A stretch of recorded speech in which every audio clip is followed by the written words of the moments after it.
they have taken to make sure that those Chinese are deported. I want to warn other investors from other countries who want to invest in Kenya. They must respect Kenyan workers. They must respect Kenyan people. Kenyans are very hard-working people in this region.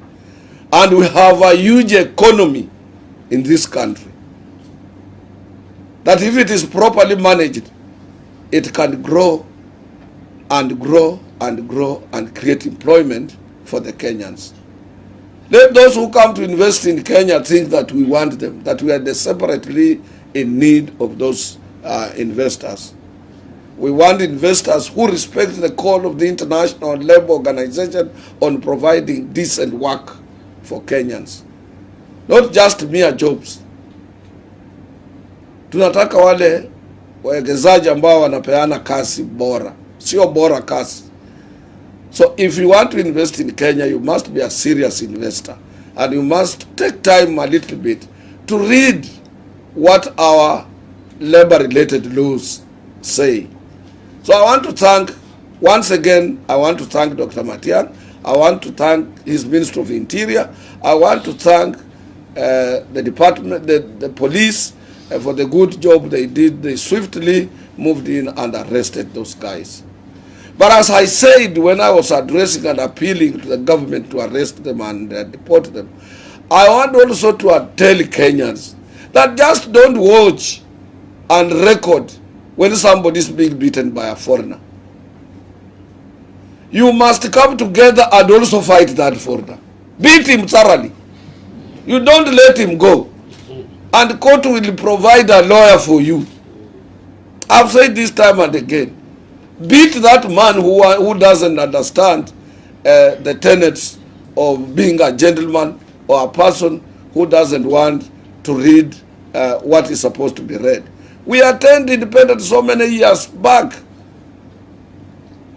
And this is not the time somebody should not come here and say he wants to beat us and so on.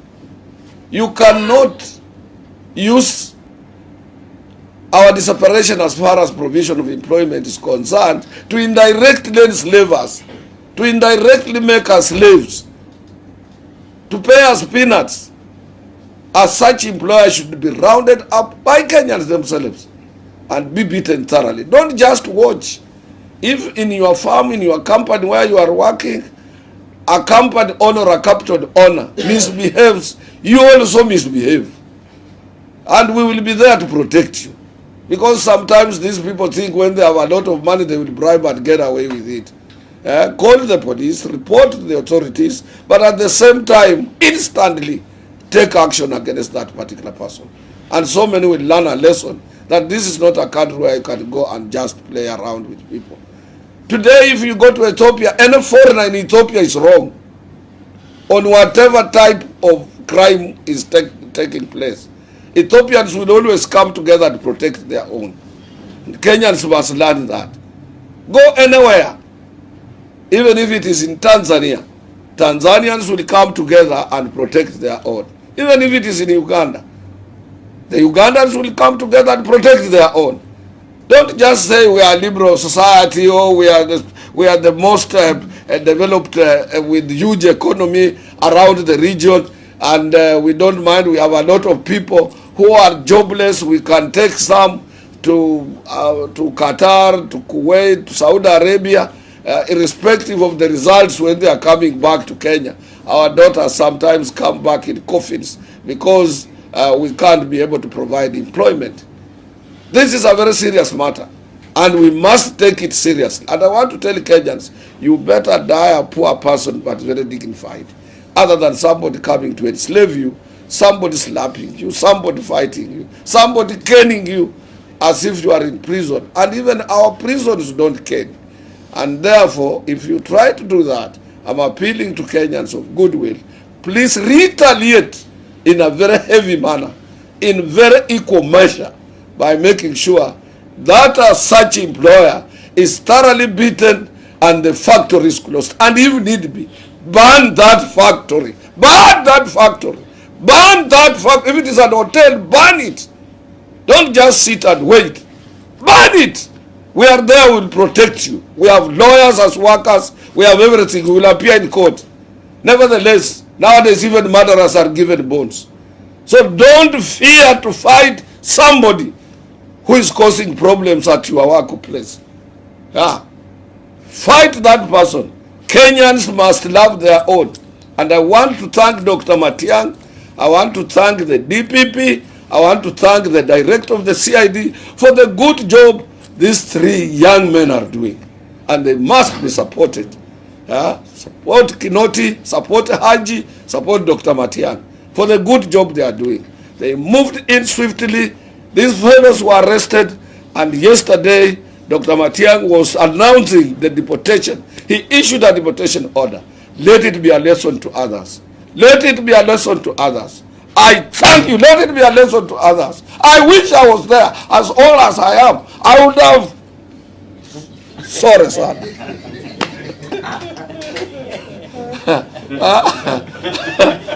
It would have been a different case when I'm there.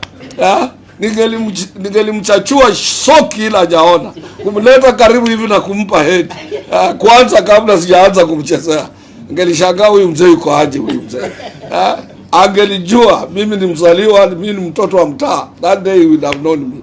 Angelijua mimi ni mtoto wa area. Acha acheze huyo Mchina ana bahati. But also I want to tell Kenyans, I coordinate Africa and Asia. What the Chinese are doing here, they cannot do it in their own country.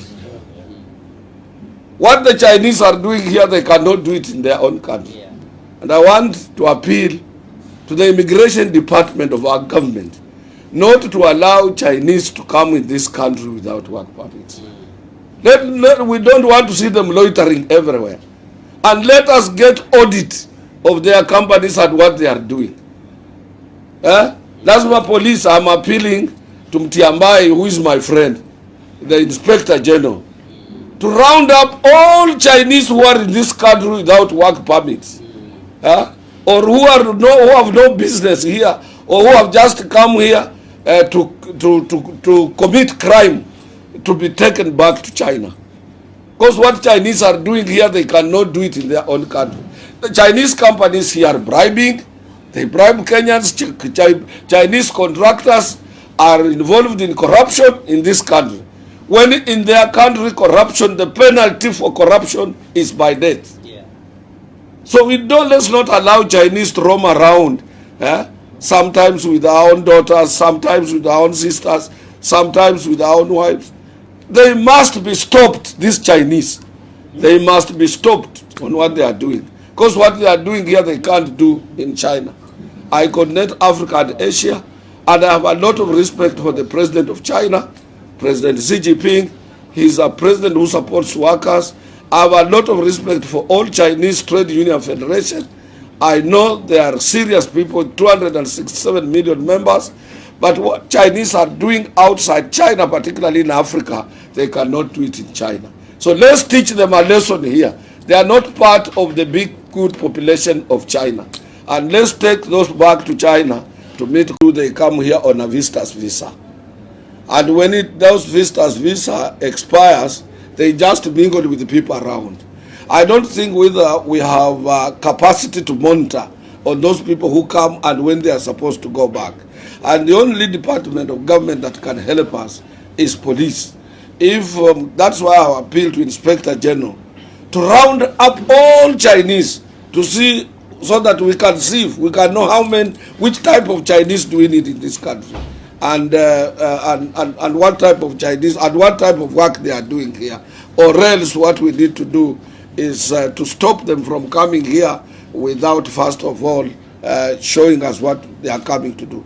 There is no any country you can go to unless you must explain why you have come, either conference, business trip, or something, or medical, or and for how long you will be there.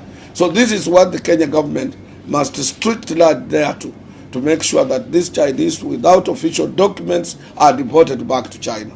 They are all criminals. But corruption is buying them their stay here in the country. But you know, this country, I've said time and again, that part of Kenya's culture is a culture. Culture is a tradition. In Kenya is corruption. I've said that. And this is what President Uhuru is fighting. And he's facing a lot of resistance. Because let me tell you, if documents, official government, official fraudulent documents can be signed in an office of the deputy president, official documents or false documents are signed in an official office, a whole office, which has security gadgets, which has monitoring bases, which has everything, and a second in command office. Documents fraudulent, I don't know whether I was reading, whether it was true. You can see the level of corruption in this country. It is not, it is in domain. If a fraudulent former minister can enter into the office, the second highest office, with fraudulent papers, with rubber stamps, with foreigners, and he starts signing, you can see that level. Until somebody there realizes this is now, it might put us into a problem.